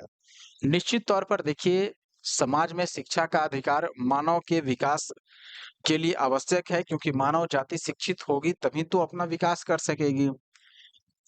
तो कारण भी यहाँ पर सही है और कथन तो सही है ही। 6 से 14 वर्ष के सभी बच्चों को निःशुल्क शिक्षा एवं अनिवार्य शिक्षा प्रदान करना राज्य का कार्य है, तो इसलिए हम ऑप्शन ए को चूज कर लेंगे यहाँ पर। आप देख सकते हैं संविधान के भाग 3 के अनुच्छेद 21 क के अनुसार राज्य 6 से 14 वर्ष के सभी बच्चों को निःशुल्क एवं अनिवार्य शिक्षा प्रदान करेगा। शिक्षा का अधिकार एक महत्वपूर्ण मानव अधिकार भी है। एक प्रजातांत्रिक समाज में यह मानव अधिकार के रूप में विकास के अधिकार की व्याख्या के लिए अपरिहार्य है। व्यक्तित्व के विकास के लिए भी शिक्षा अनिवार्य है। क्वेश्चन देखिए दोस्तों, भारत के संविधान में शोषण के विरुद्ध अधिकार द्वारा निम्नलिखित में से कौन से परिकल्पित हैं? ऑप्शन है आपके पास मानव देह का व्यापार और बंधुआ मजदूरी का निषेध, अस्पृश्यता का उन्मूलन, अल्पसंख्यकों के हितों की सुरक्षा, कारखानों और खदानों में बच्चों के नियोजन का निषेध। आपको बताना है इनमें से कौन सा सही है। क्वेश्चन ध्यान से समझिए। क्वेश्चन में यही पूछा गया है कि भारतीय संविधान में शोषण के विरुद्ध जो अधिकार दिया गया है उसमें क्या-क्या शामिल है। शोषण के विरुद्ध जो अधिकार है यह मौलिक अधिकार है दोस्तों, और यह अनुच्छेद 23 और 24 में इसके बारे में बोला गया है, जिसमें अनुच्छेद 23 में मानव के दुर्व्यापार पर रोक लगाया गया है और बालात श्रम पर रोक लगाया गया है। ये मैंने अपने नोट्स में भी पढ़ाया था। देखो, मानव का दुर्व्यापार का मतलब मानव व्यापार, ह्यूमन ट्रैफिकिंग यानी कि खरीदना बेचना मानव को, ये रोक लगाया गया है, इस पर प्रतिषेध है। और अनुच्छेद या जबरदस्ती मजदूरी किसी से नहीं करा सकते हैं। बलात् श्रम यानी कि जबरदस्ती, बलात् श्रम का मतलब बलपूर्वक किसी से श्रम नहीं करा सकते हैं, उस पर फोर्सफुली उससे काम नहीं करा सकते हैं कोई भी आप मजदूर के तौर पर या किसी भी प्रकार से। और अनुच्छेद 24 में बच्चों को कारखानों में काम करने से यानी कारखानों या खाद्यान्नों में बच्चों का नियोजन करने का पर निषेध लगाया गया है, यानी कि प्रतिबंध लगाया गया है। तो यहाँ पर देखिए पहला और चौथा तो इसमें शामिल है निश्चित तौर पर अनुच्छेद 23 और 24 के अनुसार। बाकी ये समानता में आ जाएगा, समानता का अधिकार है, और ये भी शोषण के विरुद्ध अधिकार में नहीं आएगा। तो यहाँ पर केवल पहला और चौथा सही था, तो ऑप्शन सी को हम सही मानेंगे। आई होप कि ये बात आप समझ पाए हों। देखिए दोस्तों, यहाँ पर भारतीय संविधान का भाग 3, इसमें मौलिक अधिकारों के अंतर्गत अनुच्छेद 23 और 24 के तहत शोषण के विरुद्ध अधिकार का उल्लेख किया गया है। 23 में मानव के दुर्व्यापार और बेगार तथा इसी प्रकार के अन्य बालात श्रम का प्रतिषेध किया गया है। अनुच्छेद 24 के तहत कारखानों या खानों में या फिर किसी अन्य परिसंकट में नियोजन में 14 वर्ष से कम आयु के बच्चों के नियोजन का प्रतिषेध किया गया है। अस्पृश्यता का अंत, समता के अधिकार यानी समानता के अधिकार के तहत अनुच्छेद 17 में तथा अल्पसंख्यक वर्गों के हितों का संरक्षण, संस्कृति और शिक्षा संबंधी अधिकार जो है वो अनुच्छेद 29 में वर्णित है। अगले प्रश्न पर आते हैं, क्वेश्चन नंबर 70। इससे पहले दोस्तों आपसे एक रिक्वेस्ट होगा कि अगर आपने अभी तक इस वीडियो को लाइक नहीं किया है तो प्लीज वीडियो को लाइक कर दीजिए। अगर आपने अभी तक कमेंट नहीं किया है तो प्लीज एक कमेंट कर दीजिए। और इसके अलावा अगर आप हमारे YouTube channel the GS solver पे नए हैं और आपने अभी तक इसे सब्सक्राइब नहीं किया तो प्लीज सब्सक्राइब कर लीजिए। अगला प्रश्न है दोस्तों, भारतीय संविधान का कौन सा अनुच्छेद बच्चों के शोषण के विरुद्ध मौलिक अधिकार से संबंधित है?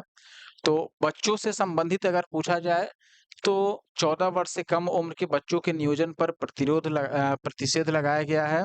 प्रतिबंध लगाया गया है अनुच्छेद 24 के द्वारा, अभी हमने पढ़ा। तो बच्चों के संबंध में अगर शोषण की बात करें तो अनुच्छेद 24 सही उत्तर होगा। अनुच्छेद 24 के अनुसार 14 वर्ष से कम आयु के बच्चे को किसी कारखाने या खान में काम करने के लिए नियोजित नहीं किया जाएगा, या किसी भी ऐसा नियोजन जिसमें संकट हो उसमें नहीं लगाया जा सकता है। अगला प्रश्न सेम टाइप का है, मिलता-जुलता है। आप देखिएगा, भारत के संविधान का अनुच्छेद 24 जोखिमपूर्ण कार्यों से संबंधित कारखानों में बालकों के नियोजन का निषेध करता है। ऐसा निषेध है, यह पूर्ण निषेध है यानी पूर्णतः निषेध है, या आंशिक यानी कुछ हद तक इसको निषेध किया गया है, या युक्ति युक्त निषेध है यानी कि एक नियम के तहत निषेध किया जा सकता है, या फिर नैतिक निषेध है यानी कि नैतिक भाव के आधार पर इसको हम लोग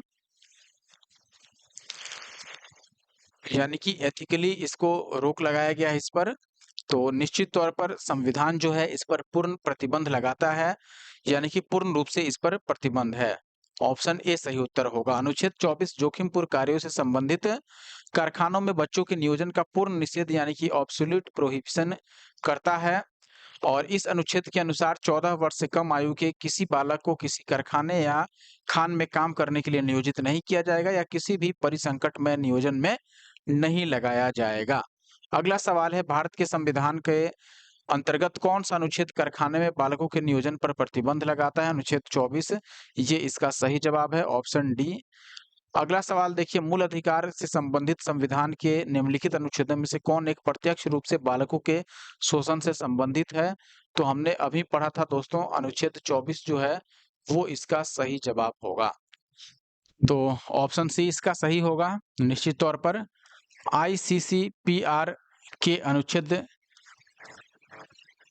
डैश द्वारा बाल अधिकार को सुरक्षित किया गया है।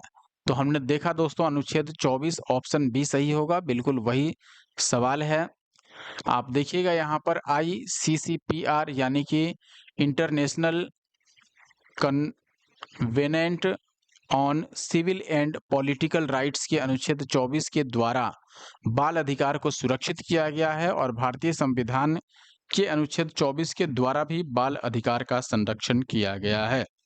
अगला सवाल आप देखिए, संविधान का कौन सा अनुच्छेद दोष सिद्धि के संबंध में अभियुक्तों को दोहरे दंड एवं स्व अभिशंसन से संरक्षण प्रदान करता है? ये मैंने पिछले कई क्वेश्चन में इसको बताया भी है, और अगर मूल अधिकार वाला नोट्स क्लास आपने देखा होगा, पॉलिटी का जो क्लास 18 है, ये अगर आपने देखा होगा तो इसमें सारी चीजें मैंने विस्तार पूर्वक समझाई है दोस्तों। अगर किसी पर दोष सिद्धि होता है या दोष सिद्धि के संबंध में कोई अभियुक्त है, तो दोहरे दंड एवं स्व अभिशंसन से संरक्षण प्रदान करता है अनुच्छेद 20। अनुच्छेद 20 में ये बात बोली गई है दोस्तों। संविधान का जो अनुच्छेद 20 है, इसके दूसरे जो भाग है उसके अनुसार, या फिर इसका अनुच्छेद 20(2) के अनुसार आप देखिएगा, किसी व्यक्ति को एक ही अपराध के लिए एक से अधिक बार दंड नहीं किया जा सकता है। एक अगर अपराध है तो उसके लिए एक ही दंड होगा, ऐसे नहीं कि उसके लिए बार-बार दंडित कीजिएगा आप उसको। और अनुच्छेद 20 का जो तीसरा है 20(3), इसके अनुसार किसी अपराध के लिए किसी अभियुक्त किसी व्यक्ति को स्वयं या अपने विरुद्ध साक्षी होने के लिए बाध्य नहीं किया जाएगा। यानी किसी व्यक्ति को गवाह बनाने के लिए आप जबरदस्ती बाध्य नहीं कर सकते हैं, या कानून भी नहीं कर सकता है। जैसे मान लो आपने फिल्मों में देखा होगा कि ये कोई पर्सन है, मान लो बी, और डी कोई और पर्सन है, जो डी मान लो कोई डॉन है, डी से डॉन, और इसने ई का मान लो मर्डर कर दिया, और बी ने मर्डर करते हुए देख लिया। अब पुलिस बी को कहती है कि भाई तुम गवाही दो, यानी कि तुम गवाह के तौर पर कोर्ट में आ जाओ, और डी इसको धमकाता है भाई कि तुम गवाही नहीं दे सकते हो, अगर ऐसे करते हो तो मैं ये करूंगा या फिर वो करूंगा। तो यहाँ पर ना तो पुलिस और ना ही ये आदमी, दोनों को ही अधिकार नहीं है कि इसको डरा धमकाकर और इससे गवाही दिलाया जाए, यानी कि इसको साक्षी के तौर पर इस्तेमाल किया जाए। तो यही यहाँ पर बोला गया है। अनुच्छेद 20 का तीसरा जो है, इसमें यह साफ कहा गया है कि किसी भी अपराध के लिए किसी व्यक्ति को स्वयं के विरुद्ध साक्षी होने के लिए बाध्य नहीं किया जाएगा। यहाँ पर खासकर स्वयं के विरुद्ध की बात की जा रही है। दूसरे केस की बात नहीं है, लेकिन आई होप कि आप मेरी बातों को समझ पाए होंगे। अगला सवाल देखिए यहाँ पर कह रहा है, किसी अपराध के अभियुक्त को स्वयं के विरुद्ध गवाह बनने के लिए बाध्य नहीं किया जा सकता है। यानी कि अभियुक्त स्वयं के विरुद्ध गवाह बन जाए कि हाँ, मैंने ये कार्य किया है। कहने का मतलब है कि मान लो कि कोई व्यक्ति है और इस पर मर्डर का एफआईआर हुआ है मर्डर को लेकर के और पुलिस धमकाएगी इसको कि भाई तुम खुद गवाही दे दो या स्वीकार कर लो कि हाँ, मैंने मर्डर किया है। तो ऐसा नहीं किया जा सकता है, भले ये फ़िल्मों में आपने देखा हो कि पुलिस डंडे मारकर ऐसा कार्य करवाती है, लेकिन अनुच्छेद 20 के 3 में साफ कहा गया है कि किसी अपराध के लिए यदि कोई अभियुक्त है, यानी किसी को पकड़ा गया है, तो उस व्यक्ति को स्वयं के विरुद्ध यानी अपने विरुद्ध गवाही दे दे कि हाँ, मैंने ही मर्डर किया है, तो इसके लिए उसको बाध्य नहीं किया जा सकता है। आई होप ये चीज़ें आप समझ गए होंगे। अगला सवाल आप देखिएगा, किसी व्यक्ति को एक ही अपराध के लिए एक बार से अधिक अभियोजित और दंडित नहीं किया जाएगा। अपराधों के लिए 2 सिद्धि से के संबंध में उपरोक्त संरक्षण किस अनुच्छेद में दिया गया है? दोस्तों यह अनुच्छेद 20 में है। ये मैंने पिछले आई होप कि 1 या 2 सवाल पहले मैंने आपको यही चीज़ें समझाई थी। अनुच्छेद 19 में क्या है? वाक और अभिव्यक्ति की स्वतंत्रता है। अनुच्छेद 21 में क्या है? प्राण और दैहिक स्वतंत्रता है। 22 में क्या है? कुछ दशाओं में गिरफ्तारी और निरोध से संरक्षण दिया गया है।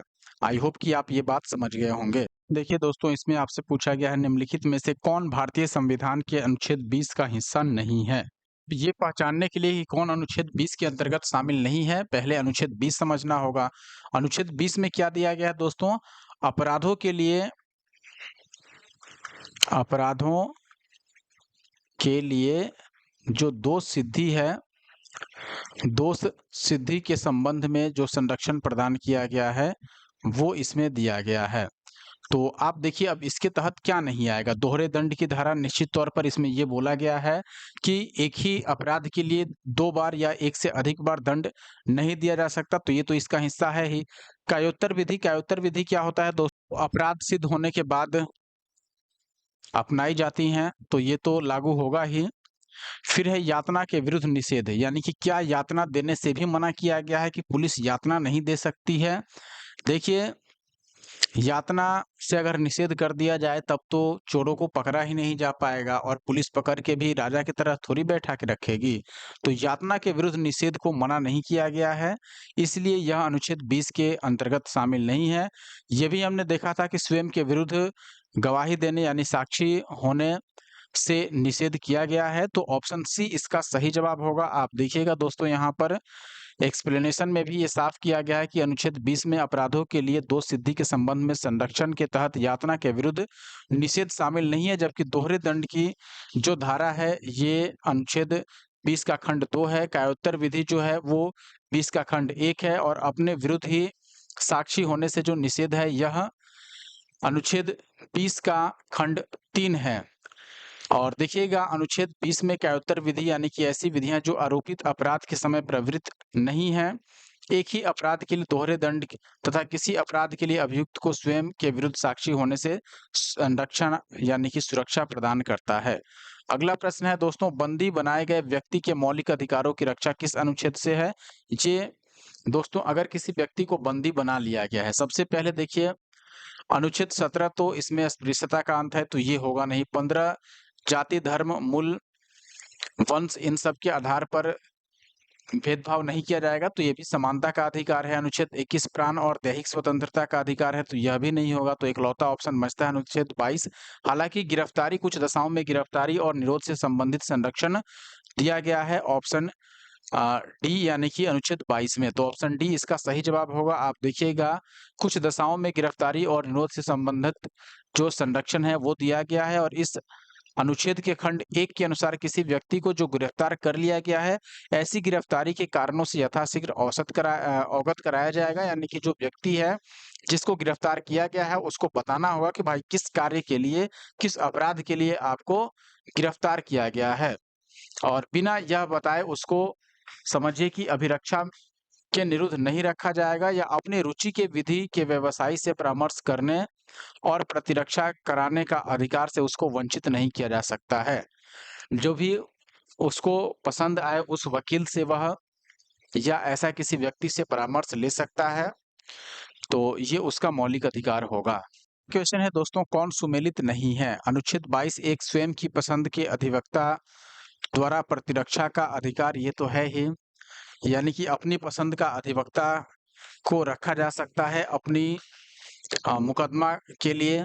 फिर अनुच्छेद 22 का चौथा खंड, निवारक निरोध का उपबंध करने वाली कोई विधि 3 माह से अधिक निरुद्ध किया जाना प्राधिकृत नहीं है। हमने पढ़ा था दोस्तों, जो प्रिवेंटिव डिटेंशन होता है, निवारक निरोध का मतलब है कि किसी खतरा को या किसी, समझिए कि संकट को या कोई घटना ऐसा होने वाला है या अपराध होने वाला है, अगर लगता है कि ये हो जाएगा जिससे देश की सुरक्षा प्रभावित हो या जो लोक कार्यक्रम हो वो प्रभावित होता है या प्रशासन प्रभावित होता है, तो ऐसे में इस उस व्यक्ति को, जिसके कारण कोई अपराध होने वाला है या कोई घटना घटने की संभावना है कि इस व्यक्ति के कारण, या ये व्यक्ति बॉम्ब कहीं लगा रहा है या बॉम्ब लेके जा रहा है, या ये कोई प्लानिंग कर रहा है राज्य को या देश को खतरा पहुंचाने के लिए, तो ऐसे में उस व्यक्ति को पहले ही हिरासत में ले लिया जाता है।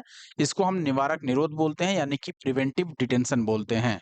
और प्रिवेंटिव डिटेंशन 3 महीने के लिए होता है, ये हमने पढ़ा था दोस्तों। और 3 महीने से अधिक अगर उसका विस्तार करना है, तब उसके लिए एक कमेटी का गठन किया जाता है, जिसमें अध्यक्ष जो होते हैं वो न्यायाधीश होते हैं।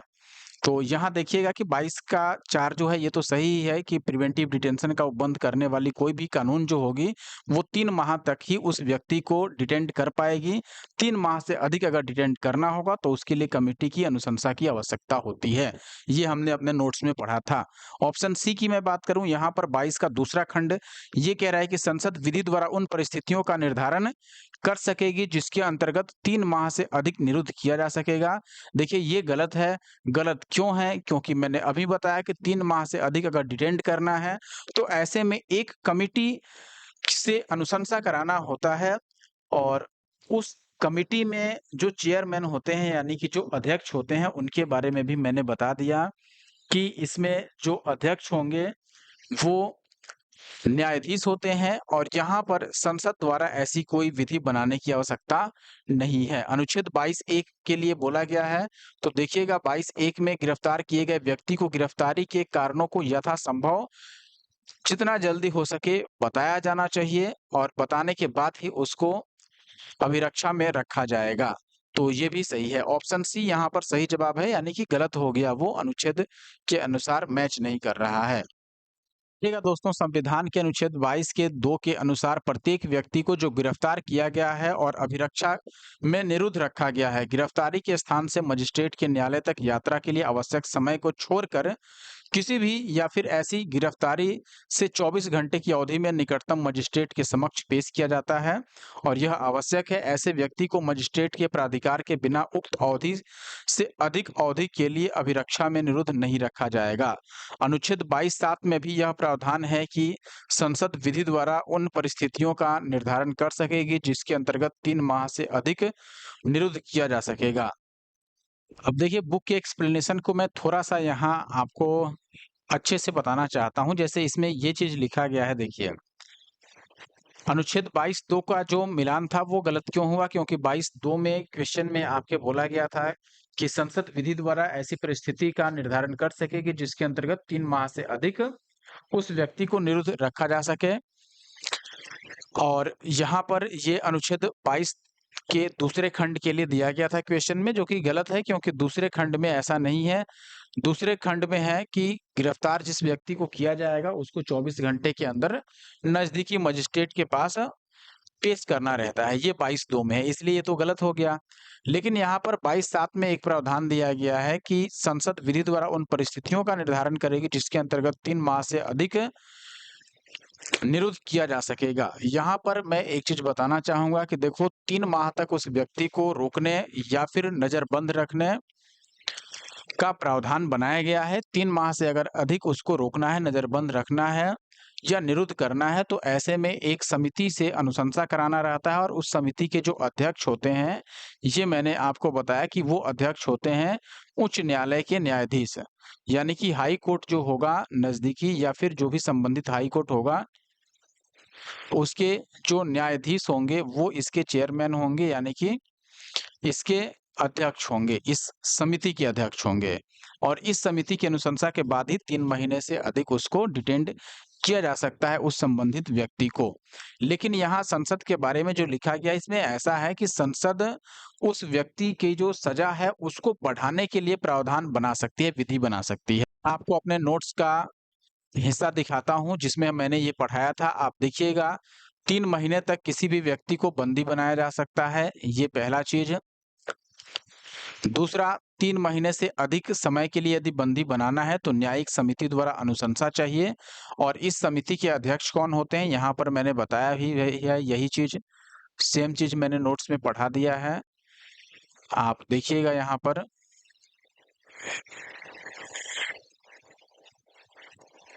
ये चीज़ें तो मैंने बता ही दिया। देखिए, ये अपने मनपसंद से वकील से परामर्श लेने वाली बात हो गई। किसी व्यक्ति को 3 महीने से अधिक निवारक नज़रबंदी में रखना है तो एक समिति की अनुशंसा की आवश्यकता होगी, जिसके अध्यक्ष उच्च न्यायालय के न्यायाधीश होंगे, तो ये मैंने बता ही दिया। तो यहाँ पर एक चीज़ तीसरा जो है, संसद विधि निर्माण द्वारा निवारक नज़रबंदी में बंदी बनाए गए लोगों की अधिकतम सज़ा का निर्धारण कर सकती है। यही चीज़ें यहाँ भी लिखी गई हैं कि संसद का कार्य है अधिकतम सज़ा का निर्धारण करना। वो चाहे तो ऐसा विधि बना सकता है और ऐसे व्यक्तियों के लिए अधिकतम सज़ा का निर्धारण कर सकती है। अगला प्रश्न देखिए दोस्तों, प्रत्यक्ष बंदीकरण अधिनियम के अंतर्गत एक व्यक्ति बिना मुकदमा चलाए बंदी बनाया जा सकता है कितने समय के लिए? 3 माह के लिए। अभी मैं बोला प्रत्यक्ष बंदीकरण का मतलब वही निवारक निरोध अधिनियम, प्रिवेंटिव डिटेंशन, यानी पहले ही पकड़ लेना खतरा टालने के लिए। तो ऐसे में जिस व्यक्ति को पकड़ के नज़रबंद बनाया जाएगा, उसको अधिकतम 3 माह के लिए डिटेंड किया जा सकता है, उसके बाद उसके लिए समिति की अनुशंसा की आवश्यकता होगी। तो आप देखिएगा, प्रत्यक्ष बंदीकरण यानी कि निवारक निरोध अधिनियम के अंतर्गत एक व्यक्ति को बिना मुकदमा चलाए 3 माह के लिए बंदी बनाया जा सकता है। अनुच्छेद 22(4) के अनुसार यदि जो डिटेंड पर्सन है उसको 3 माह से अधिक के लिए रखना है तो वह मामला सलाहकार बोर्ड को, यानी कि जो न्यायिक बोर्ड होगा या कमेटी होगी, उसको निर्दिष्ट किया जाना चाहिए और ऐसे व्यक्ति का जो डिटेंशन है या डिटेंड उसको तभी रखा जाएगा जब सलाहकार, यानी 3 माह से अधिक तभी डिटेंड किया जाएगा जब सलाहकार बोर्ड का यह मत हो, यानी कि वह इसका अनुशंसा करता है कि इसको और अधिक समय के लिए डिटेंड किया जाए, तभी उसको रखा जा सकता है। अगला सवाल है प्रिवेंटिव डिटेंशन, यानी निवारक जो या प्रत्यक्ष बंदीकरण जिसको हम बोलते हैं, या नज़रबंद करना जिसको हम बोलते हैं, के अंतर्गत एक व्यक्ति को बिना मुकदमा चलाए कितने समय तक रखा जा सकता है? अभी हमने पढ़ा 3 माह तक। भारत में निवारक निरोध यानी कि प्रिवेंटिव डिटेंशन के अंतर्गत एक व्यक्ति को बिना मुकदमा चलाए, यानी कि बगैर न्यायिक सलाहकार बोर्ड के प्रतिवेदन के, बिना उसकी अनुशंसा के अधिकतम 3 माह तक अनुच्छेद 22 के खंड 4 के अनुसार रखा जा सकता है बंदी बनाकर। लेकिन 22(7) के तहत संसद द्वारा बनाई गई किसी विधि के तहत निर्धारित मामलों तथा निर्धारित अधिकतम अवधि के संदर्भ में यह बात लागू नहीं होगी, यानी संसद चाहे तो अधिकतम समय सीमा इसका तय कर सकती है। ये मैंने अभी आपको समझाया था। अगला सवाल देखिए दोस्तों, और मैं एक चीज़ कहना चाहूँगा कि अभी तक दोस्तों अगर आपने वीडियो को लाइक नहीं किया तो प्लीज़ लाइक कर दें, कमेंट नहीं किया तो कमेंट कर दीजिए और अगर आप हमारे YouTube channel the GS solver पे नए हैं दोस्तों, तो प्लीज़ इस यूट्यूब चैनल को सब्सक्राइब कर लीजिए। अगला प्रश्न देखिए दोस्तों, क्वेश्चन नंबर 83, इसमें क्या पूछा गया है? निम्नलिखित कथनों पर विचार करना है। पहला कथन है, भारत के संविधान के अनुसार केंद्र सरकार का यह दायित्व है कि वह राज्यों को आंतरिक विक्षोभों से बचाए। देखिए दोस्तों, अनुच्छेद 355 कहता है कि केंद्र सरकार या फिर संघ की यह जिम्मेदारी है, वह किसी भी राज्य में अगर आंतरिक अशांति होती है या बाह्य आक्रमण होता है तो ऐसे में उस राज्य को संभाले, यानी कि उसको बचाए। तो यह केंद्र का कर्तव्य है, निश्चित तौर पर ये सही है। और आपने देखा भी होगा कि कहीं पर भी ऐसी अव्यवस्था उत्पन्न होती है तो तुरंत राष्ट्रपति शासन भी लागू करने का प्रावधान है। दूसरा कथन है आपके पास, भारत का संविधान राज्यों को निवारक निरोध में रखे जा रहे किसी व्यक्ति को विधिक काउंसिल उपलब्ध कराने से छूट प्रदान करता है। विधिक काउंसिल क्या है? हमने पढ़ा था दोस्तों अनुच्छेद 22 का पहला 22 का खंड 1 जो है, इसमें साफ शब्दों में बोला गया है कि किसी व्यक्ति को अगर प्रिवेंटिव डिटेंशन के तौर पर रखा गया है, नज़रबंद बनाया गया है या बंदी प्रत्यक्षीकरण के दौरान रखा गया है, तो निश्चित तौर पर उसको अपने पसंद से या अपने अनुसार किसी भी विधिक काउंसिल यानी कि वकील को रखने की अधिकार दी गई है, तो यह सही है बिल्कुल। और अनुच्छेद 22 के पहले खंड में ये बात स्पष्ट की गई है। अब तीसरा कह रहा है कि आतंकवाद निवारण अधिनियम 2002, इसके अनुसार पुलिस के समक्ष अभियुक्त की संस्वीकृति का मतलब है कि मान लेना, कॉन्फेस कर लेना। तो पुलिस के समक्ष संस्वीकृति को साक्ष्य के रूप में प्रयुक्त नहीं किया जा सकता है। मैं आपको बता दूं दोस्तों, आतंकवाद निवारण अधिनियम 2002 जो है, इसमें यह व्यवस्था थी कि पुलिस के समक्ष, पुलिस कम से कम एसपी लेवल का होना चाहिए, यानी कि पुलिस अधीक्षक, सुपरिटेंडेंट ऑफ पुलिस के रैंक का पुलिस अधिकारी या फिर उससे ऊपर के रैंक का अधिकारी होना चाहिए। उसके सामने अगर कोई अभियुक्त यानी जिसको गिरफ्तार किया गया है, वो कॉन्फेस कर लेता है, मान लेता है कि हाँ मैंने अपराध किया है, और वह पुलिस अधिकारी अगर इसको लिख लेता है या रिकॉर्ड कर लेता है, किसी भी तरह से साक्ष्य के रूप में अपने पास सुरक्षित रख लेता है, तो इसको साक्ष्य माना जाता था। लेकिन इसका दुरुपयोग होने लगा आगे चल करके। पुलिस जबरदस्ती किसी-किसी से मनवा लेती थी। मान लो क्राइम बी ने किया और पुलिस ने इसके बदले बी से घूस ले लिया, ऐसा कोई व्यवस्था कर लिया भाई, और या पुलिस नहीं पकड़ पाई बी को, और तो फिर क्या किया इसने, एक किसी छोटे-मोटे चोर को पकड़ लिया, दूसरे पर्सन को, और उससे जबरदस्ती कन्फेस करवा ली कि हाँ भाई कहो मैंने ही किया है। आपने फ़िल्मों में भी देखा होगा कि मर्डर कोई और करता है और उसका कोई चेला होता है, वो आके कहता है कि ठीक है भाई मुझे इतने पैसे दे दो और मैं आपका जो दोष है वो अपने ऊपर ले लेता हूँ, और मैं आपके बदले में जाकर गिरफ्तार हो जाता हूँ, जेल चला जाता हूँ। तो पुलिस किसी को भी पकड़ के ऐसे जबरदस्ती करा सकती थी उस समय कि हाँ भाई तुम मानो कि तुमने जुर्म किया है। तो इसको रोकने के लिए ये जो व्यवस्था थी, ये फिर 2004 में जाकर के इसको निरस्त कर दिया गया, खत्म कर दिया गया। पहले इसको माना जाता था। तो क्या ये कथन सही है या गलत? यहाँ कह रहा है कि ये जो साक्ष्य होगा इसको नहीं माना जाएगा। लेकिन ये जिस अधिनियम की बात की जा रही है यहाँ पर, इस अधिनियम में इस साक्ष्य को माना जा रहा था। लेकिन यहाँ लिखा है कि नहीं माना जा सकता है, इसलिए ये गलत हो गया। ठीक है? तो ऑप्शन तीसरा अपना जो है वो गलत है। तो इस हिसाब से केवल 2 ही कथन इसमें सही हो रहे हैं, पहले और दूसरे। सॉरी, पहला और दूसरा। तो हम ऑप्शन बी को फिर चूज़ कर लेते हैं, केवल 2। आप यहाँ पर देख भी सकते हैं, ये तमाम चीज़ें पढ़ सकते हैं। भारतीय संविधान के अनुच्छेद 355 के अनुसार संघ का कर्तव्य है कि वह बाह्य आक्रमण और आंतरिक अशांति से प्रत्येक राज्य की रक्षा करे, और प्रत्येक राज्य की सरकार का इस संविधान के उपबंधों के अनुसार चलाया जाना सुनिश्चित करे। इसलिए पहला सही हो गया। फिर 22 एक कहता है कि कोई भी व्यक्ति जिसको गिरफ्तार किया गया है, गिरफ्तारी के कारणों से यथाशीघ्र उसको अवगत करा दिया जाए, यानी कि बता दिया जाए उसको कि किस कारण से उसको पकड़ा गया है, और साथ ही साथ अपनी रुचि के विधि व्यवसायी यानी कि वकील से वह परामर्श करने, प्रतिरक्षा कराने के अधिकार रखता है। इस अधिकार से उसे वंचित नहीं किया जाएगा।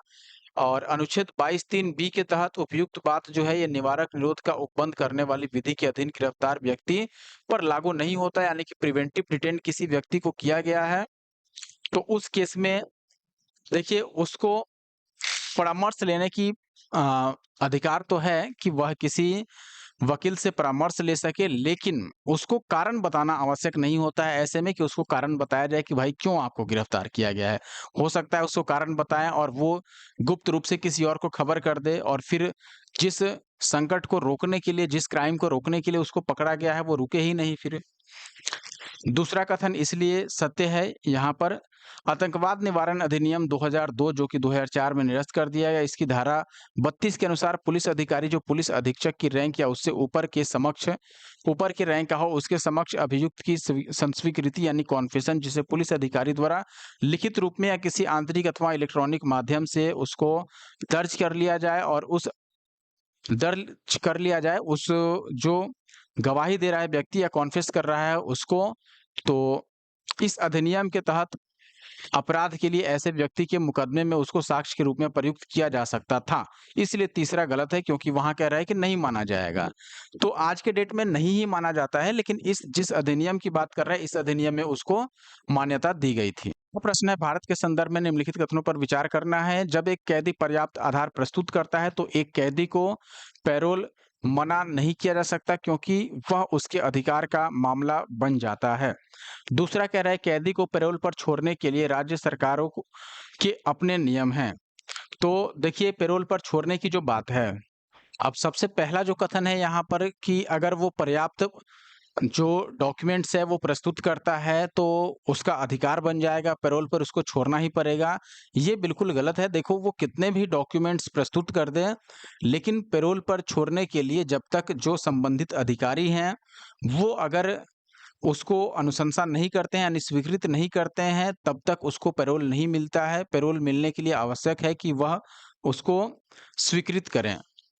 भले ही वो कोई भी डॉक्यूमेंट प्रस्तुत कर दे। पैरोल कब मिलता है? देखो जब कोई कैदी है, अगर उसके घर में किसी अपने यानी कि रक्त संबंधी व्यक्ति की शादी है या फिर किसी की मृत्यु हो जाती है, तो ऐसे में वह पैरोल की माँग करता है कि मुझे पैरोल पर छोड़ा जाए और जो भी जिस व्यक्ति को पैरोल पर छोड़ा जाता है, उसको समय-समय पर आकर थाने में हाज़िरी भी अपनी लगानी पड़ती है कि हाँ, मैं यहीं हूँ, मैं भाग के कहीं गया नहीं हूँ।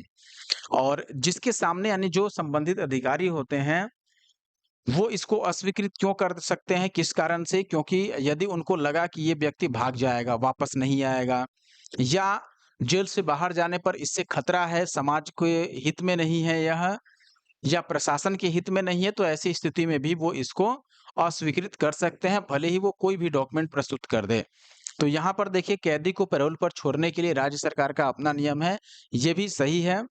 दूसरा लेकिन सॉरी पहला इसका गलत है, तो केवल हम 2 इसमें सही मानेंगे।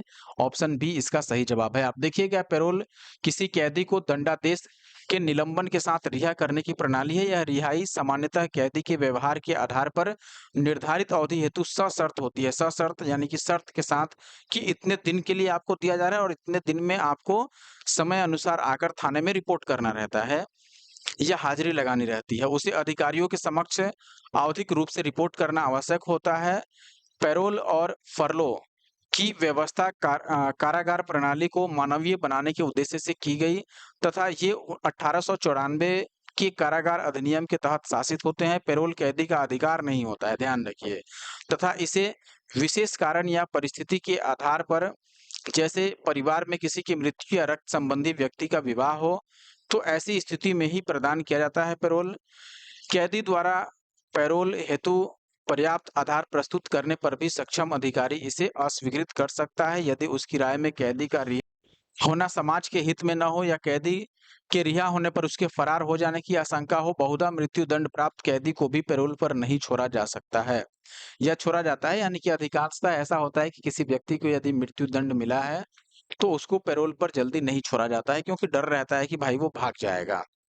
इसके अतिरिक्त बहु हत्या दोषी जो है यानी कि बहुत अधिक जिसने मर्डर किया है या आतंक से संबंधित कोई व्यक्ति है, आतंकवादी है, तो ऐसे स्थिति में पैरोल पर उनको नहीं छोड़ा जाता है। तो इसलिए पहला तो गलत हो गया, यानी कि ये अधिकार नहीं है किसी कैदी का। कथन 2 सही है क्योंकि कारागार और उसके निरुद्ध व्यक्ति संविधान की 7वीं अनुसूची के तहत राज्य सूची का यह विषय है। तो अगर ये राज्य सूची का विषय है तो अब ये राज्य सरकार पर निर्भर करता है। राज्य सरकार द्वारा कारागार अधिनियम के तहत कैदी को पैरोल पर छोड़ने के लिए अपने नियम बनाए गए हैं। पैरोल राज्य कार्यपालिका द्वारा प्रदान की जाती है। जेल अधिकारी इस संदर्भ में राज्य सरकार को अपनी रिपोर्ट देते हैं तथा पैरोल प्रदान करने का निर्णय मानवीय अधिकारों पर सक्षम प्राधिकारी द्वारा लिया जाता है। अगला प्रश्न आप देखिएगा दोस्तों, अब 1-2 क्वेश्चन और करेंगे इस वीडियो में, उसके बाद बाकी क्वेश्चन नेक्स्ट वीडियो में करेंगे। धार्मिक स्वतंत्रता के अधिकार का प्रावधान के अंतर्गत सम्मिलित है। क्या सम्मिलित है धार्मिक स्वतंत्रता में? धर्म का प्रचार करने का अधिकार है या नहीं है? तो बिल्कुल है, धर्म का प्रचार कर सकते हैं। सिखों को कृपान धारण करने का अधिकार है, बिल्कुल है। हमने पढ़ा था कि सिखों का कृपान धारण करना ये धार्मिक स्वतंत्रता के अंतर्गत माना जाएगा। तो दूसरा भी सही है। तीसरा, राज्यों को समाज सुधारक विधि निर्माण करने का अधिकार है कि नहीं? बिल्कुल है, समाज सुधारक विधि निर्माण कर सकते हैं, लेकिन किसी एक ही धर्म को सपोर्ट नहीं कर सकते हैं। यानी कि सभी धर्मों को, चूंकि धर्मनिरपेक्ष है भारत, यहाँ धर्मनिरपेक्षता की व्यवस्था है, तो निश्चित तौर पर सरकार किसी एक धर्म को नहीं मान सकती है या किसी एक ही धर्म को सपोर्ट करके और बाकी को दरकिनार नहीं कर सकती है। तो हालांकि धर्मनिरपेक्षता का मतलब है कि सरकार का अपना कोई धर्म नहीं है। ऐसा नहीं है कि सरकार फलाने धर्म को मानेगी। तो राज्यों के पास अधिकार तो है कि वह समाज सुधारक विधि बना सके।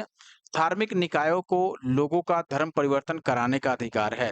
देखिए, लोगों का अपना मौलिक अधिकार है कि वह किसी भी धर्म को अपना ले, न कि धार्मिक निकाय को। अब कोई मदरसा या फिर कोई मंदिर वाले या फिर कोई भी ऐसा, चाहे गुरुद्वारा या किसी भी धर्म का कोई ऐसा प्रतिष्ठित संस्था ले लो, जो ये कहे कि नहीं, हम लोगों को धर्म परिवर्तन करा देंगे, ये हमारा अधिकार है, हम उसको फलाने धर्म में या अपने धर्म में मिला लेंगे।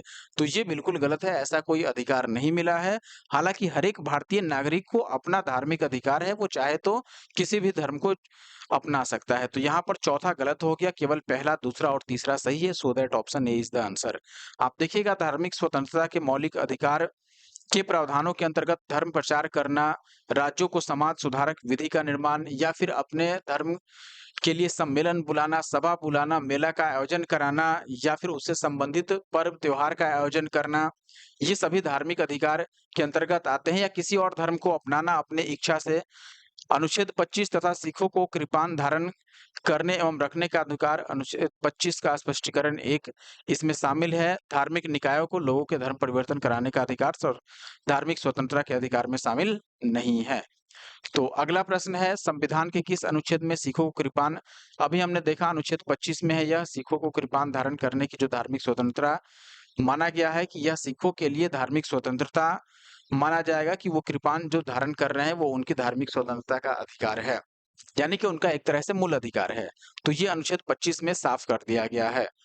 अगला सवाल है अपने पास 87 और 87 आप देखिएगा, मैंने बोला था कि 90 तक हम करेंगे, तो 2-3 क्वेश्चन करके मैं 90 पे खत्म करूंगा। भारतीय संविधान के अनुच्छेद 25 का संबंध किससे है? तो हमने देखा धर्म की स्वतंत्रता से है। समानता का अधिकार है अनुच्छेद 14 से लेकर के और 18 तक। संपत्ति का अधिकार तो 31 ए में था, इसको हटा दिया गया यहाँ पर। और अल्पसंख्यकों की सुरक्षा का अधिकार जो है ये अनुच्छेद 29 में है।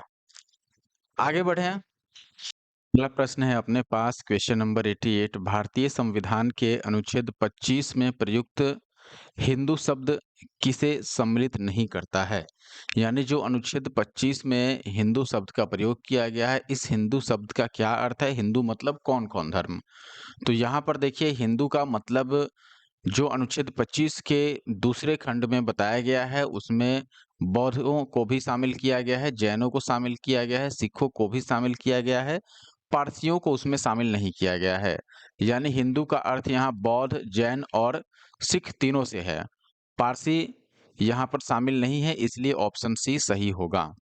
देखिएगा दोस्तों, भारतीय संविधान का अनुच्छेद 25 का दूसरा खंड ख में प्रयुक्त हिंदू शब्द जो है उसके अंतर्गत बौद्ध, जैन और सिख तीनों को शामिल किया गया है, जबकि पारसी इसमें सम्मिलित नहीं है। अगला प्रश्न देखिएगा दोस्तों, संविधान के अनुच्छेद 25 के अनुसार धर्म स्वातंत्र्य का अधिकार किसके अधीन नहीं है?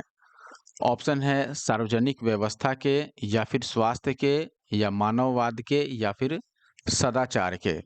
आपको बता दें दोस्तों, जो अनुच्छेद 25 में धर्म स्वतंत्रता की बात की गई है, इसमें लोक व्यवस्था भी है, सदाचार भी है, स्वास्थ्य भी है। जो नहीं शामिल है दोस्तों इसमें, या फिर जिसके अधीन यह नहीं आता है, वो है मानववाद। तो ऑप्शन डी इसमें सही माना जाएगा दोस्तों, ऑप्शन डी सही जवाब है। आई होप कि ये बात आप समझे होंगे। देखिएगा दोस्तों, संविधान का अनुच्छेद 25 एक इसके अनुसार लोक व्यवस्था, सदाचार और स्वास्थ्य के उपबंधों के अधीन रहते हुए सभी व्यक्तियों को अंतःकरण की स्वतंत्रता का और धर्म के अबाध रूप से मानने, आचरण करने और प्रचार करने का समान अधिकार है। और आप देख सकते हैं इसमें मानववाद शामिल नहीं है। अब आज के आखिरी प्रश्न पर आते हैं, क्वेश्चन नंबर 90 पर। संविधान के अनुच्छेद 26 में धार्मिक कार्यों के प्रबंध की स्वतंत्रता पर क्या प्रतिबंध लगाया गया है? अब आप देखिए इसमें क्या प्रतिबंध है। लोक व्यवस्था, अभी हमने देखा था लोक व्यवस्था है, इसमें लोक व्यवस्था के लिए यह प्रतिबंधित है, लोक व्यवस्था को नहीं प्रभावित होना चाहिए। अभी हमने पिछले क्वेश्चन में देखा था दोस्तों, अगर आपको याद हो, लोक व्यवस्था देखिए यह किसके अधीन कार्य करता है, यानी कि किसको ध्यान में रखकर कोई व्यक्ति अंतःकरण कर सकता है या फिर अपने धर्म का प्रचार कर सकता है? उसमें लोक व्यवस्था प्रभावित नहीं होना चाहिए, सदाचार यानी कि सदाचार की भावना से धर्म का प्रचार होना चाहिए और स्वास्थ्य। ये 3 चीज़ें हैं जिसके अधीन रहते हुए कार्य करना है, तो लोक व्यवस्था, सदाचार और स्वास्थ्य। आप देखिएगा ऑप्शन 4 में सदाचार है और 5 में है स्वास्थ्य। शिक्षा की बात नहीं है यहाँ, ना ही धर्मनिरपेक्षता की, ना ही राष्ट्रीय सुरक्षा की। तो पहला, चौथा और 5वां सही उत्तर है, जो कि ऑप्शन डी में है। तो ऑप्शन डी को हम यहाँ पर दोस्तों सही मान लेंगे। आई होप कि ये बात आप समझ पाए होंगे। और ये आखिरी प्रश्न था दोस्तों इस वीडियो का। वीडियो कैसा लगा मुझे कमेंट करके ज़रूर बताइएगा। वीडियो अच्छा लगा हो तो वीडियो को लाइक ज़रूर कर दीजिएगा। साथ ही अगर आप हमारे YouTube channel the GS solver पे नए हैं